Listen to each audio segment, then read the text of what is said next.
Ladies and gentlemen, thank you for standing by. My name is Krista, and I will be your conference operator today.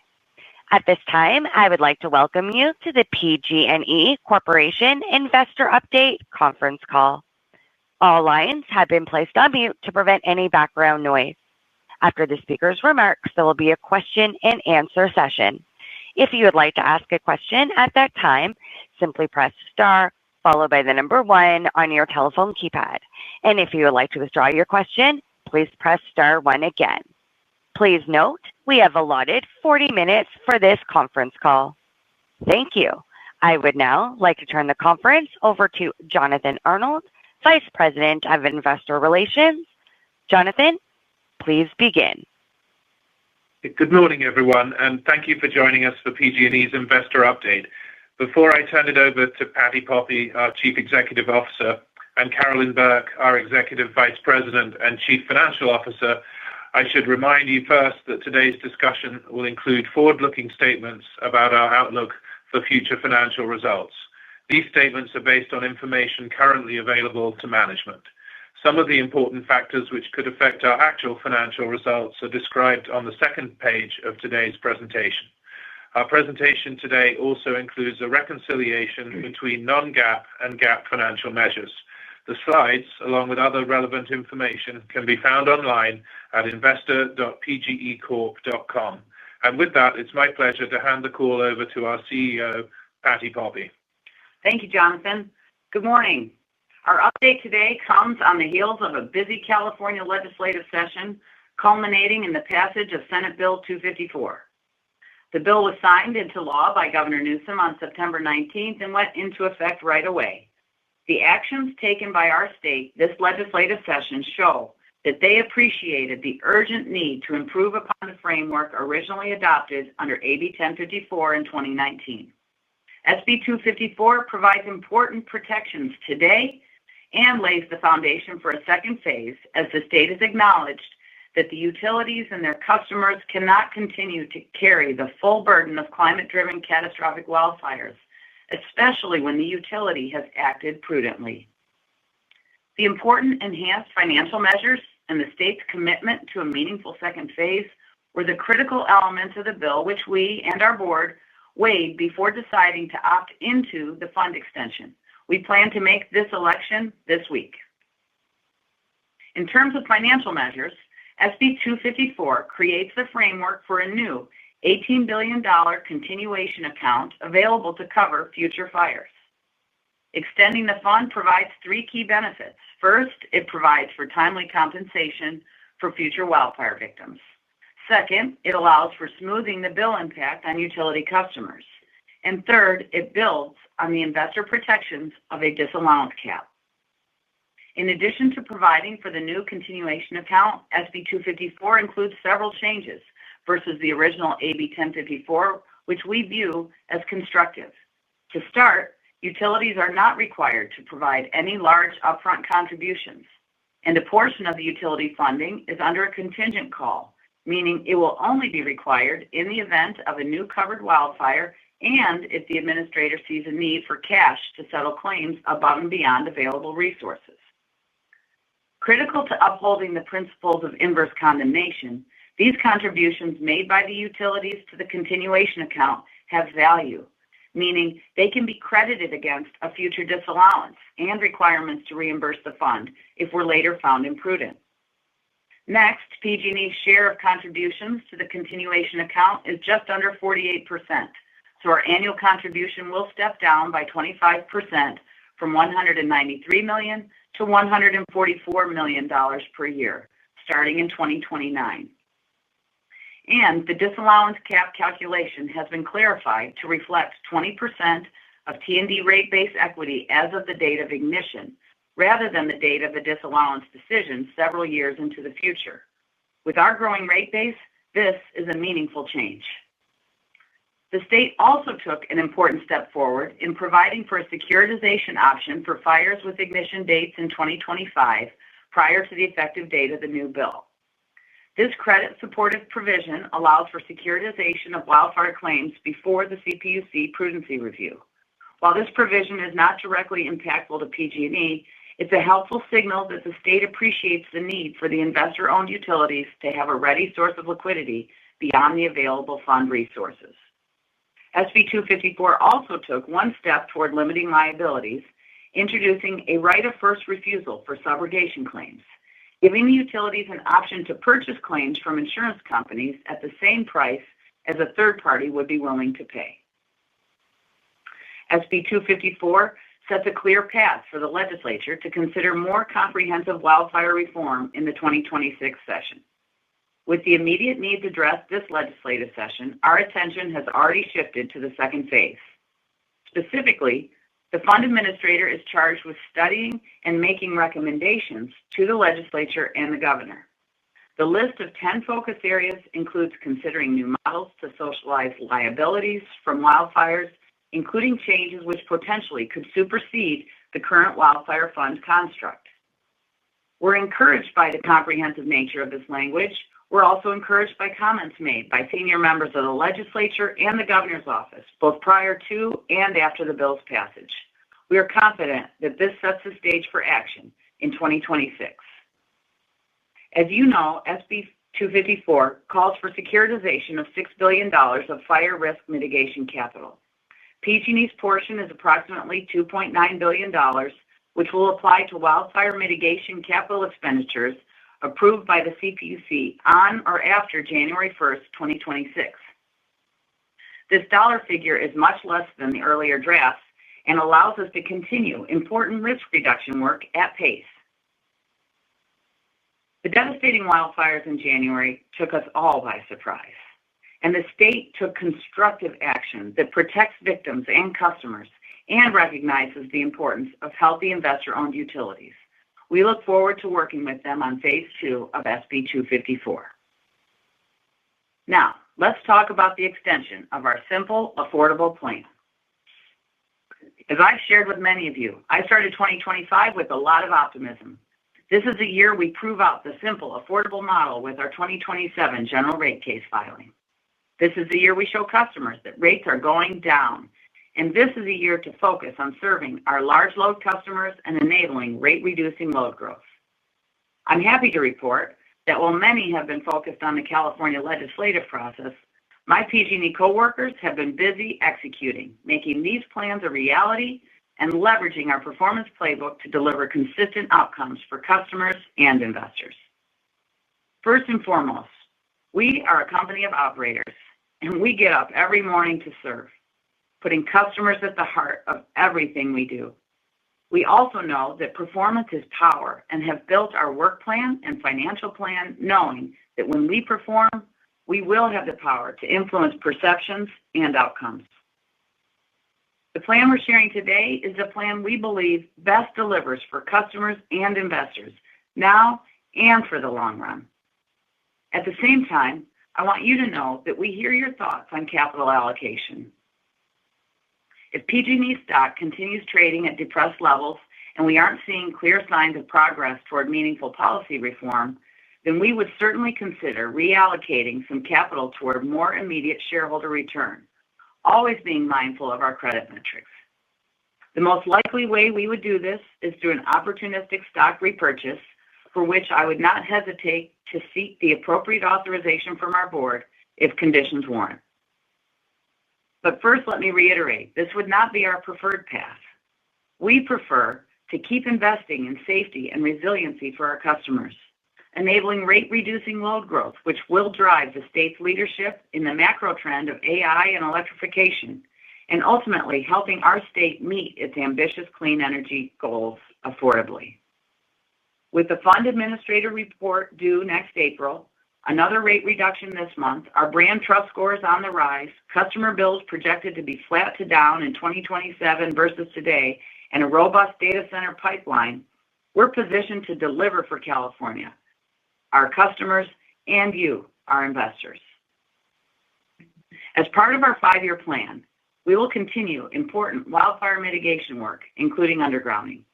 We will prepare the grid to serve new homes, businesses, and electric vehicles. We will continue to invest in the safety of our gas system with pipeline replacement, and we will invest in more rate-reducing load with incremental FERC transmission capital now in the plan.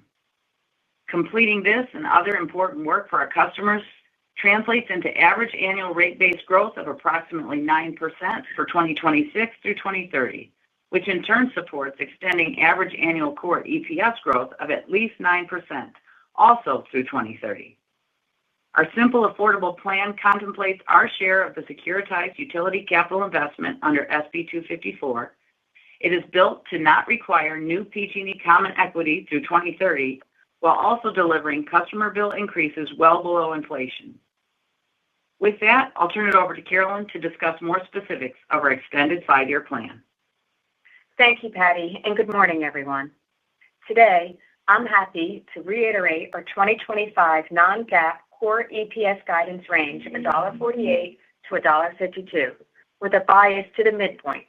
That's up 10% over our 2024 result. I'll provide core EPS growth guidance of at least 9% each year, 2026 through 2030. Share the details of our capital plan, which includes average annual rate-based growth of approximately 9% for 2026 through 2030, and offer our financing guideposts, including that our plan does not require new common equity through 2030, a key consideration given where we currently trade. Turning to slide 6, we intend to invest approximately $73 billion over the 5-year period. This is a combination of CPUC and FERC jurisdictional capital and includes the $2.9 billion of CapEx to be securitized under SB 254. Additionally, we will be guided by the following key financing principles as we move forward. First, we will continue to prioritize investment-grade ratings, with IG being one of the most meaningful potential affordability enablers for our customers. Our plan maintains FFO to debt in the mid-teens, and I'll remind you that FERC jurisdictional capital converts more quickly into operating cash flow through our annual formula rate. S&P made a recent decision to maintain our positive outlook, and they too are looking to the second phase of wildfire legislation. Meanwhile, just this past Friday, Fitch upgraded our parent corporate credit rating to investment grade, with similar comments on the importance of further wildfire policy reform. Second, we continue to plan conservatively. This includes having contemplated the possibility that the Wildfire Fund Administrator may or may not call for contingent shareholder contributions within the plan period. Third, we're updating a legacy commitment to pay down $2 billion of parent debt. At this stage, we believe we have grown into our current level of parent debt, which stands at about 10% of total debt. That compares to a peer average around 25%. And lastly, we're sticking with our plan to target a dividend payout ratio of 20% by 2028. We target reaching this level on a linear basis and holding there through 2030. We still see 20% as an appropriate and conservative goal, offering financing flexibility over the course of our plan. These guidelines are in addition to other operating levers that we work every day, such as reducing non-fuel O&M by at least 2% and improving our capital to expense ratio. I am excited about this plan and what it can deliver for our customers and you, our investors. It's grounded in our brand of conservatism and will be executed using our winning performance playbook. As Patty mentioned, though, I too want to assure you that we intend to maintain discipline when it comes to capital allocation, staying mindful of ongoing regulatory and legislative outcomes, included but not limited to progress towards a successful phase 2 of wildfire reform in our state. With that, I'll hand it back to Patty. Thank you, Carolyn. We're looking forward to connecting with many of you here in New York this week. And with that, we'd be happy to take your questions. Thank you. We will now begin the question and answer session. If you would like to ask a question, please press star 1 on your telephone keypad to raise your hand and join the queue. And if you'd like to withdraw your question, again, press star 1. We also ask that you limit yourself to one question and one follow-up. Your First question comes from the line of Shar Pourreza with Wells Fargo. Please go ahead. Hey guys, good morning. Morning, Shar. Welcome back. Well, thanks for having me back.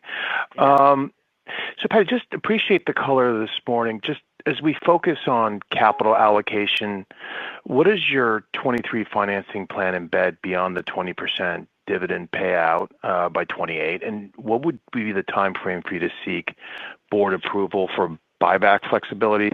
Do we need to wait until the end of the 26 legislative session for that? Thanks.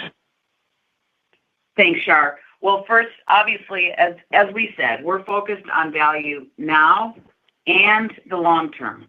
It's really important to know that our primary focus is investing our capital for the benefit of customers. We think that's the right near-term and long-term approach. However, we'll obviously continue to monitor the stock price and the state actions and attention during SB 254 Phase 2. There are conditions that we would consider a buyback given the equity we issued. We issued that equity to fund our plan through 2028, and given the securitization of CapEx, that could be the equivalent of about $1 billion of a maybe $1.5 billion on the high end of a buyback. But really, we're focused on our credit metrics and delivering for customers, and so we think in the near term that's really the best plan. I'll have Carolyn hit the high points of the financing plan over that period. Yeah, I'll just say that as we've said, we've always built our financing plan first and foremost to focus on our balance sheet and maintaining FFO debt in the mid-teens. That's a core principle. Maintaining our dividend at 20% through 2028 and sticking to it through 2030 generates a lot of internal equity, and that provides us with additional flexibility. If we need any other sort of financing, you just can always count on us to look at the most efficient form of financing as we've done in the past, Shar. Got it. Okay, that's perfect. And then just lastly, can you just elaborate on any further offsets to new shareholder contributions relative to plan? Thanks, guys. Maybe you can, other offsets, what do you mean by that, Shar? Maybe you can just give me a little color so I can. Just how do you mitigate shareholder contributions relative to what you have in plan there? Well, I was just going to say, as we said, we've built our plan to contemplate the contingent cost. And so to the extent that it's not, that would, we consider that upside.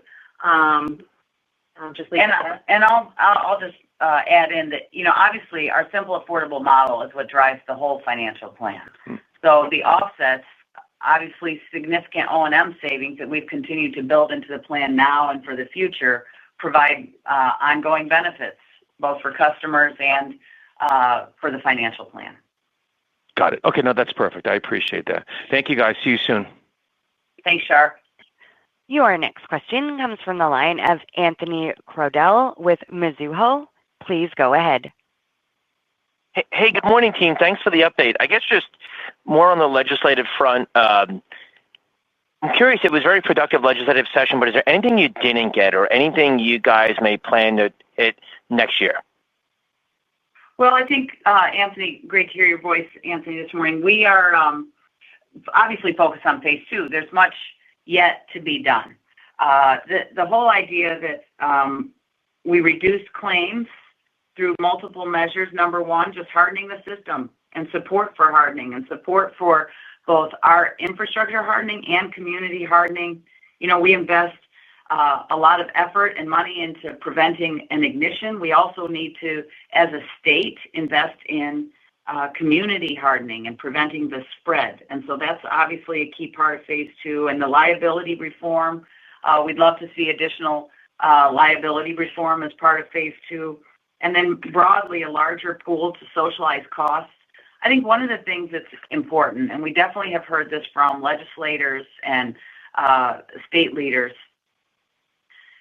wildfire and extreme climate conditions have continued impact on California's livability, on California's housing crisis. We need to have insurable homes for people to be able to get a mortgage and buy a house in California. So these climate risks are adding to the housing crisis. So phase two really is an opportunity to open the aperture, look for additional means of insurability for the state, for, again, as I mentioned, community hardening, and really looking at limitations on claims to protect customers, particularly when a utility has been prudent. We don't want customers to continue to bear an over reliance on those claims. And so I think claims reform is an important part of phase two. Great. And then if I could just, I believe you have administrative recommendations are due April 1st. Whatever the recommendations are, could you just talk about how it goes from recommendation to, does it then come up in to law? Does it come up in the legislative session? Then that would start, I believe it starts in May. Like, just how does it go from recommendation to law? And that's all I have. Yeah. I mean, I think some of that will materialize over time, but just like our regular legislative session, lots of ideas hit the tape in the beginning of the year. And so this report coming out in end of March by April 1st will provide the framework then, and legislative leaders will then need to do the work to take those recommendations and convert them into legislative proposals that will, then subsequently be voted upon through the rest of the legislative session. Great. Thanks so much for taking my questions. Thanks, Anthony.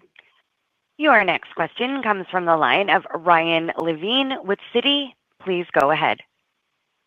Good morning, everybody. Morning, Ryan.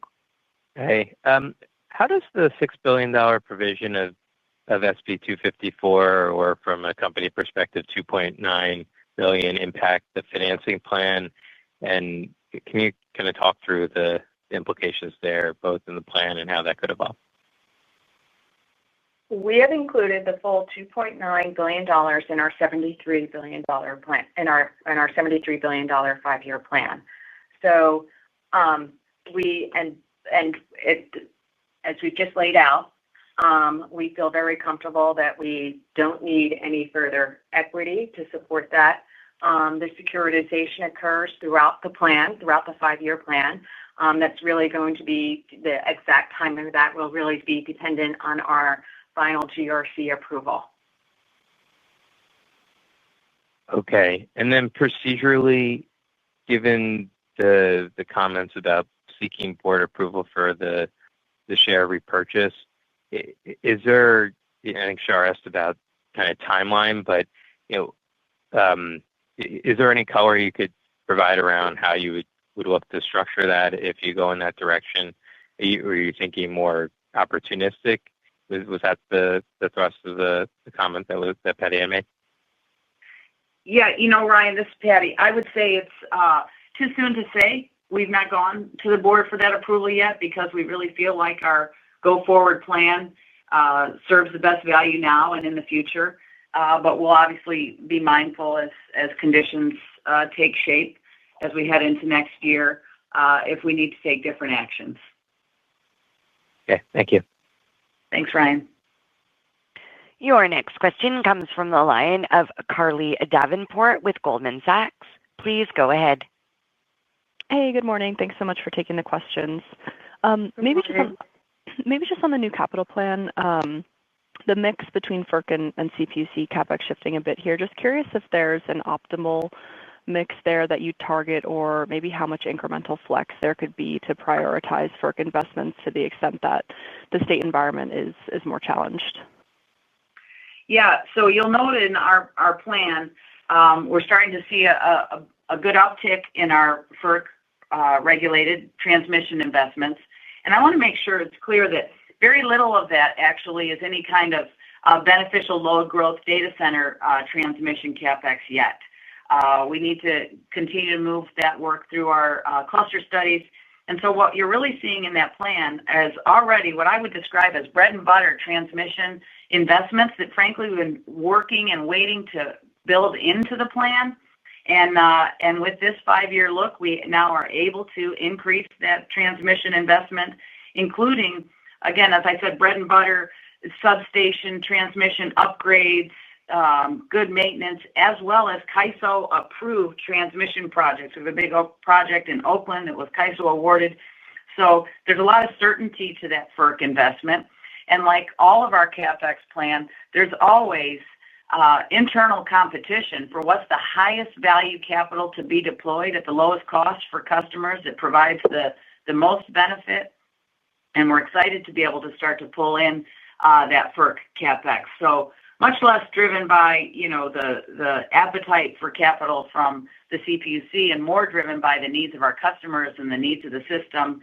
And we're excited to be able to pull in that transmission work. There's lots to be done. And as we've said, we still have at least $5 billion of incremental CapEx that we would love to pull into the plan if we were ever able to. But we feel like this is the sweet spot of capital deployment at the lowest cost for customers and keeping in mind our balance sheet and our credit metrics. That's great. Thank you for that. And then maybe just thinking about the simple affordable model, if I recall, you had some upside levers around things like O&M, load growth. I think you've already touched on the O&M piece. Is the load growth embedded in this plan still that 1% to 3% range, or is there any upside that you've now baked into this revised plan? Yep, we're keeping it in the 1 to 3 for now. As we complete the cluster studies, both we've shown 1.5 gigawatts of applications in our final engineering in our first cluster study, where we see about 3.3 gigawatts of moving through our second cluster study. As those projects get to interconnection requests and final signed contracts, then we'll start to pull in that load. But we're trying to be very conservative on our load growth estimates so that we can have an accurate and conservative forecast. But another big driver, Carly, in our simple affordable model is more efficient financing. That's why our emphasis on investment grade continues to be a real drumbeat. We know that those credit metrics are essential to lowering costs for customers. And so efficient financing will continue to add value for customers as we continue to gain the confidence of the credit agencies. Great. Thank you for all that color. Thanks, Carly. Your next question comes from the line of Steve Fleishman with Wolfe Research. Please go ahead. Morning, Steve. Yeah, hi. Hey, Patty, Carolyn. So just how are you thinking about cost of capital outcome in context of the plan and just managing around that? Yeah, obviously, we feel like, Steve, we've made a really strong case for our cost of capital filing. That proceeding obviously will, take through November, and we hope to be able to implement then that whatever the revision to cost of capital is in January procedurally. Look, we do think that our actual cost of capital has gone up given the conditions here with the wildfires in January and the reaction from the markets and our credit metrics. So we feel like we've made a strong case. Obviously, the commission will make the final determination.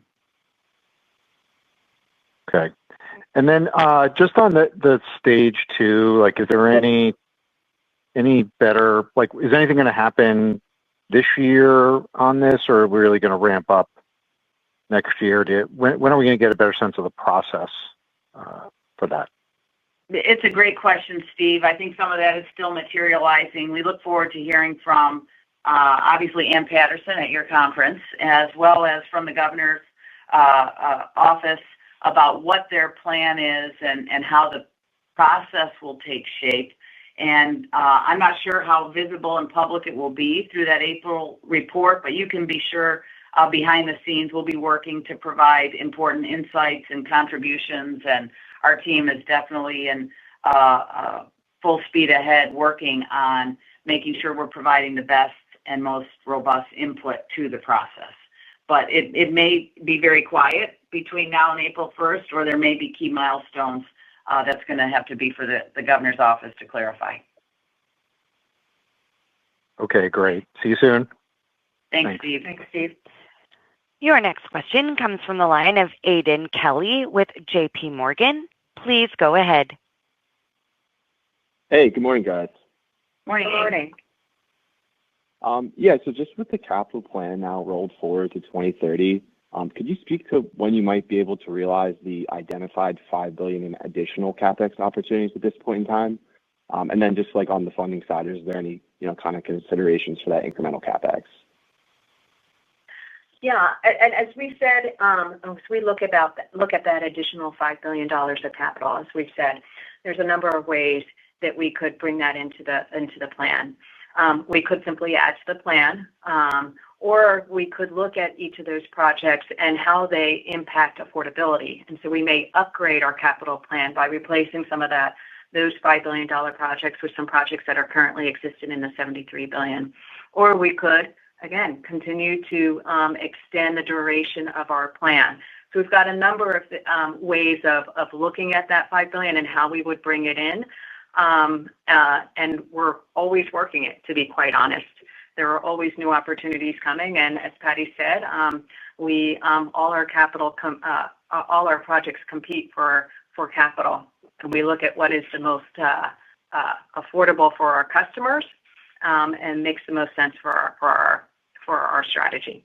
And just to make sure it's clear, we have added, we brought some capital into the plan. That's why we rolled it forward for 5 years. We brought some of that $5 billion in and continue to have at least $5 billion more to contribute to the benefit of our customers. And so the one thing that I hope people really understand is our system has a lot of opportunities for, again, bread and butter capital deployment for the benefit of customers. And much of that CapEx is rate reducing CapEx. When we're able to prevent the band-aiding and the maintenance of the system and rather rebuild it to modern standards given its age and condition, that is good for customers. It helps to lower rates while we're investing in meaningful CapEx for customers. So we've got a lot of appetite for capital out here in California. We've got a lot of appetite on our system.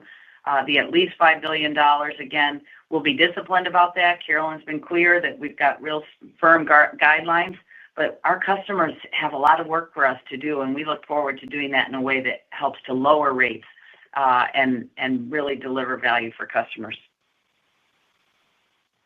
Got it. Appreciate the color there. And then just looking kind of at the upcoming CEA report, this April, in your slides, you kind of highlight, physical mitigation, community impact is one area of it.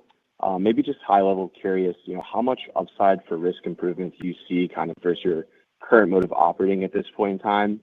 Do you see this more kind of catered to the local communities at this level, or just any commentary on that would be great? Yeah, I think one of the important things in the Phase 2 report will be the importance of communities preparing to prevent the spread of wildfire.